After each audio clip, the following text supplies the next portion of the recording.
Hello friends, welcome to SSC coaching centre. दोस्तों, आज मैं आपको गणित के सबसे इंपॉर्टेंट प्रश्न कराऊंगा जो सभी एग्जाम्स में पूछे जाते हैं। तो चलिए स्टार्ट करते हैं। पहला सवाल, रमेश ने कुछ वस्तुओं को 5 रुपए में 4 के भाव से खरीदा और 8 रुपए में 6 के भाव से बेच दिया। लाभ या हानि प्रतिशत ज्ञात करें।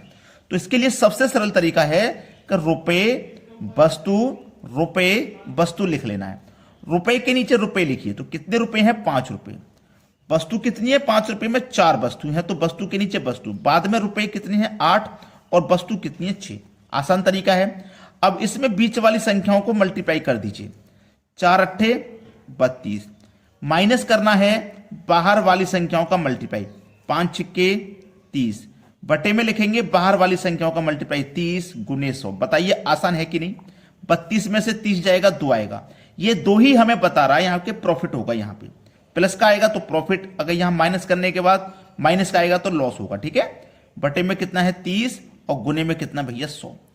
2 से कट जाएगा 30 15 बार में। ठीक है। और 15 बार में कट गया 30। 15 छिक्के 90। 100 को कटाऊंगा तो 15 छिक्के 90 कट गया। 10 बचेगा, 10 में जाएगा नहीं, 10 ऐसे ही लिखो। बटे में 15। 5 दुने का 10, 5 दिया 15। 6 सही 2/3।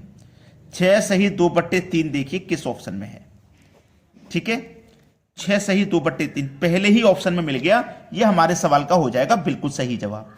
चलिए अब देखते हैं अगला प्रश्न। अगला सवाल है, सुनील ने किताबें 5 रुपए में 4 के भाव से खरीदी और 4 रुपए में 5 के भाव से बेच दी। लाभ या हानि प्रतिशत क्या है? बड़ा ही अच्छा सवाल। अभी अभी जो किया था उसी तरीके से करेंगे। रुपए वस्तु। रुपए कितनी है भैया? 5। वस्तु है 4। फिर रुपए 4 हैं और वस्तु 5 है। तरीका आपको पता है, अंदर वाली संख्याओं का मल्टीप्लाई करो। 4 चौको 16।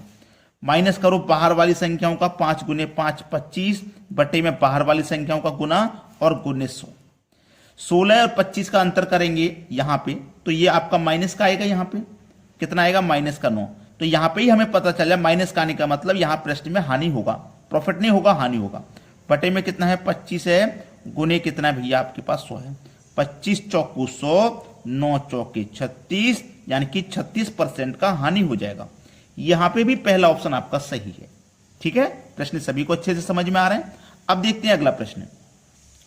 अगला सवाल है, राम कुछ संतरों को इस प्रकार खरीदता व बेचता है कि 40 संतरों का क्रय मूल्य 50 संतरों के विक्रय मूल्य के बराबर है। कितने प्रतिशत का लाभ या हानि हुई? बड़ा अच्छा सवाल। रुपए वस्तु। राम कुछ संतरों को इस प्रकार खरीदता बेचा है। 40 संतरों का क्रय मूल्य 50 संतरों के विक्रय मूल्य के बराबर है। इसको भी आप इसी फॉर्मूले से कर लोगे। हमें रुपया नहीं पता, एक्स मान लेंगे। वस्तु कितनी है? 40। बाद में भी रुपया नहीं पता, लेकिन वस्तु है बाद में 50। ठीक है। 40 गुने एक्स, बीच वाली संख्याओं का मल्टीप्लाई करोगे। 40 गुने एक्स माइनस करोगे बाहर वाली संख्याओं का मल्टीप्लाई, तो ये हो जाएगा 50x। ठीक है। बटे में बाहर वाली संख्याओं का मल्टीप्लाई आता है, मतलब 50x और गुने में 100। 40x और 50x का अंतर करोगे तो माइनस के 10x आएंगे। ठीक है। माइनस के 10x बटे में 50x गुने 100। x से x कट जाएगा। ठीक है। 50 से 100 कट जाएगा 2 बार में, और 10 का गुना 2 से कर दो तो 20।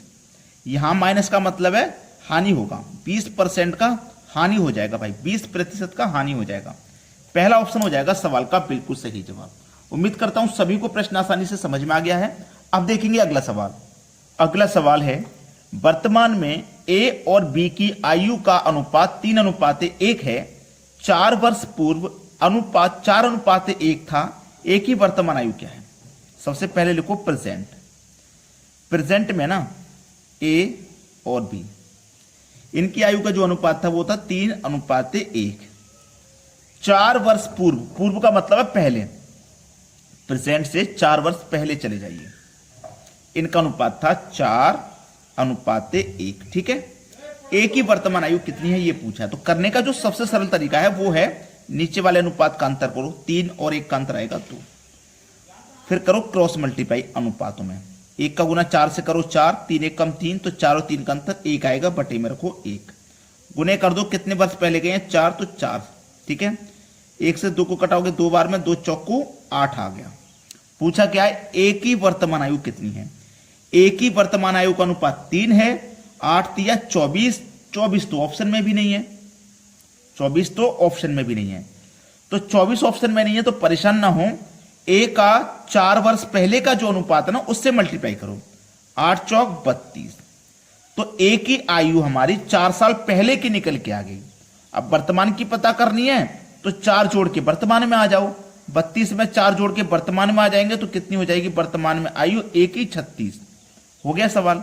तो कभी भी ऐसा प्रश्न हो ना तो जो दूसरा अनुपात है उससे मल्टीप्लाई कर लीजिए बस, ठीक है। 4 वर्ष पहले की निकल के आ गई, 4 जोड़ के वर्तमान में आओगे तो 36 वर्ष हो जाएगी। ये सवाल का सही जवाब हो जाएगा। अब देखते हैं अगला प्रश्न। अगला प्रश्न है, एक मिश्रण में दूध और पानी का अनुपात 5:1 है। दूध और पानी अनुपात 5:1 है। 5 लीटर पानी और मिलाने पर दूध और पानी का अनुपात 5:2 हो जाता है।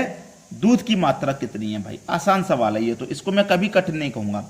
देखिएगा, हमने क्या मिलाया है, हमने इसमें मिश्रण में क्या मिलाया है, पानी मिलाया है 5 लीटर।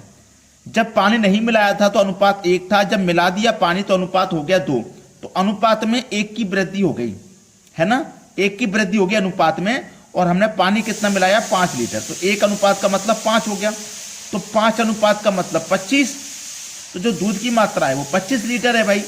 सवाल का सही जवाब आ गया पहला ऑप्शन। तो सभी बच्चों से मेरी रिक्वेस्ट है कि वीडियो को सभी बच्चे लाइक करके जाएं और शेयर करके जाएं। ठीक है दोस्तों, वीडियो देखने के लिए आपका बहुत बहुत धन्यवाद।